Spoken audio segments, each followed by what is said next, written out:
Here at the Potting Bench Greenhouse and Market, there's so much to do. It's really a cute destination. They have beautiful plants, a gift shop, seasonal items, ice cream, and there's really a lot to do. It's great fun. It's a great stop for anyone. And today we're going to bake something, which I really enjoy the fact that when you do an ice cream dish that has some sort of a cake or Danish or that type of thing, you bake it right here on site, right? We do. We're gonna make a homemade apple dumpling. Ooh, nice. I love it.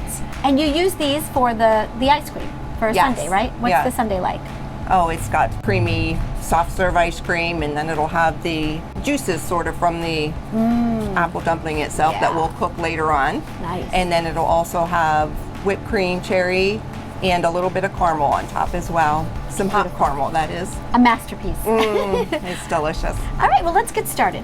All right. So I'm very fortunate that I come from a long history of family members who could cook and bake. You are fortunate. That's this is an old recipe that I've been making for as long as I can remember. Oh, that's so nice. And that's special too because it's so unique.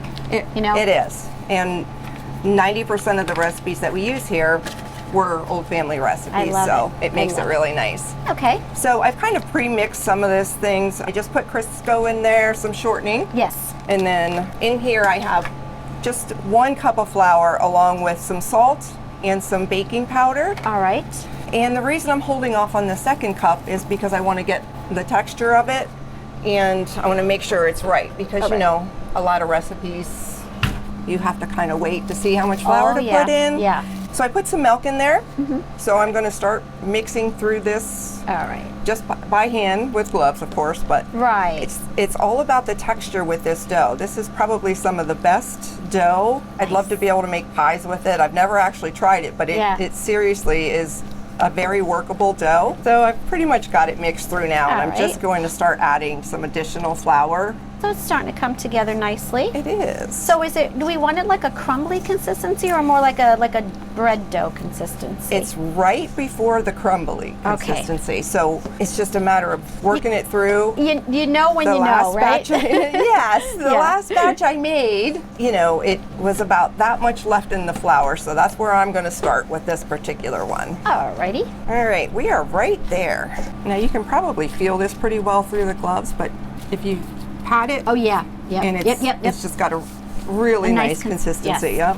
So from here, I'm gonna use my little bit of flour that I have left over and just kind of spread out on the parchment paper. All right. And of course, flour up our rolling pin. That's like the mother of all rolling pins. It's a big one. It's pretty heavy. So generally it's about right in the palm of your hand. It's gonna make a nice size, and I kind of flatten it out first. And then I literally only go once that way, once this way. There's something about an apple dumpling. They are very rustic, so you don't want them to look like... No, they're never exact. No, Every one of the ones I make are different. Now we have our apples. Yeah, we're gonna add our apples. And our apples, I did pre-cut. I added some sugar and some cinnamon to that. So and for here, I used to make them where I'd pull them together for at home. But for here, to give it a little more consistency in them, I just started folding it over, and you get the same look essentially. Yes. Oh, great. So next we're going to go to the stove and we're going to make the sauce to put on top of the apple dumplings.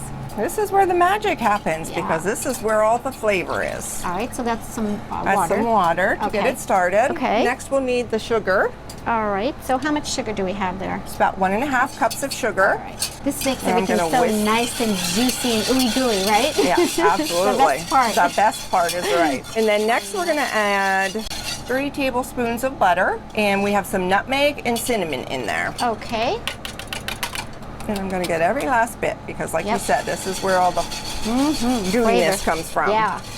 All right. So we're gonna bring this to a full rolling boil.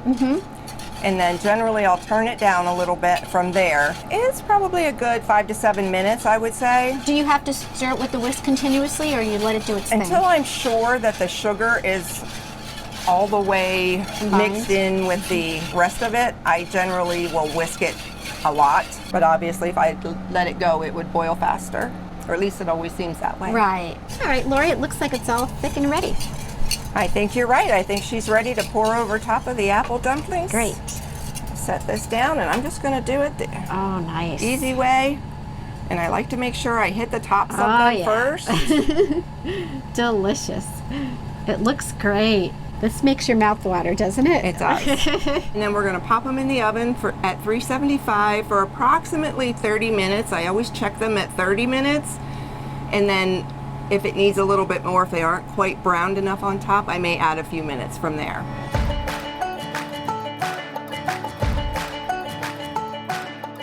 Lori, thank you so much. It was so much fun learning how to make these scrumptious apple dumplings. We appreciate it. Oh, absolutely. It was a pleasure to have you again, and good to see you both. And Dustin will help you and show you around all the new things that we have around here, and maybe even share some things that we're working on for the future. Great. Thanks so much again, Lori. Oh, you're welcome. Our pleasure.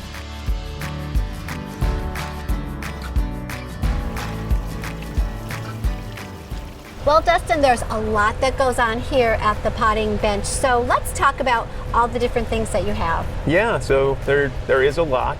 We certainly have, everything from ice cream to lots of plants, whether it's indoor plants, perennials.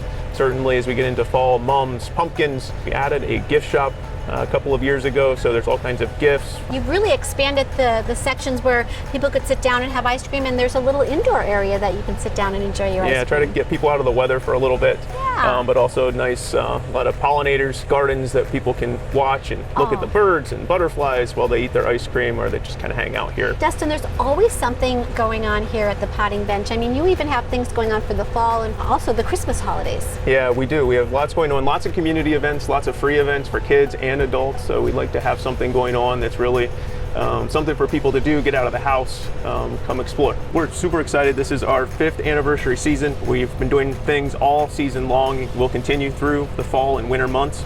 And we're super excited to be going on our 6th year and have a lot of super exciting things to share for what's coming next season. So you can visit us on either Facebook, on pottingbenchmarket.com. Lots of different ways to find out more about what we're doing, events that we're having, workshops that we're having, and all kinds of ice cream and plant specials that we're having from time to time. Terrific. Thank you so much for having us here today. Thank you. We appreciate you visiting. You're welcome.